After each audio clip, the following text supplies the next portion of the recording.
కేంద్ర పాలిత ప్రాంతమైన పుదుచ్చేరిలో ఎన్నిక ప్రచారం హీటెక్కింది.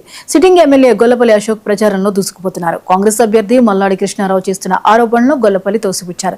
మల్లాడి ఎన్నికలప్పుడు హామీలు ఇవ్వడం మర్చిపోవడం మామూలేనని గొల్లపల్లి ఎద్దేవా చేశారు. మల్లాడి ఓడిపోతాననే భయంతో చంద్రబాబును కలిసి పెద్ద వ్యక్తులతో ప్రచారం చేయించమని కోరడం హాస్యాస్పదమన్నారు.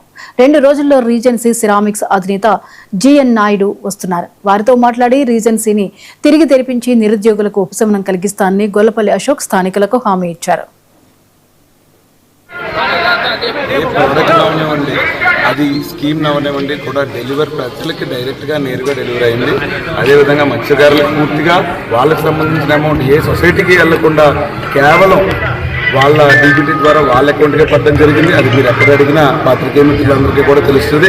అదేవిధంగా నేను ఆ ప్రభుత్వానికి సపోర్ట్ చేసి మీరు అడిగినట్టుగా నేను ఈ కాంగ్రెస్ పార్టీలోకి రావడానికి అది టికెట్ కోసమో లేకపోతే కంటెస్టెన్సీ కోసమో కాదు, కేవలం ఈ ప్రభుత్వంలో మాకు జరిగిన అన్యాయం అనేది ఎక్కడా చూడడం అయినా మీరే పాత్రికేయ మిత్రులుగా ఎన్నో న్యూస్లు రాసింటారు. ఇప్పటి వరకు మాకు నన్ను శాసనసభ్యుడిగా ప్రజలు ఎన్నికలు చేసిన తర్వాత కూడా ఒక శాసనసభ్యుడికి ఇవ్వాల్సిన విలువ కానీ కొన్ని శాసనసభ్యుడికి ఇవ్వకపోయినా ప్రజల్ని 5 సంవత్సరాలు అనేక రకాలుగా ఇబ్బంది పెట్టి ఈరోజు ప్రజలకు మేము ఎంతో కొంత దూరం అయ్యామంటే దానికి మొదటి కారణం మల్లాడి కృష్ణారావు. దానికి ఈరోజు ప్రజల మీద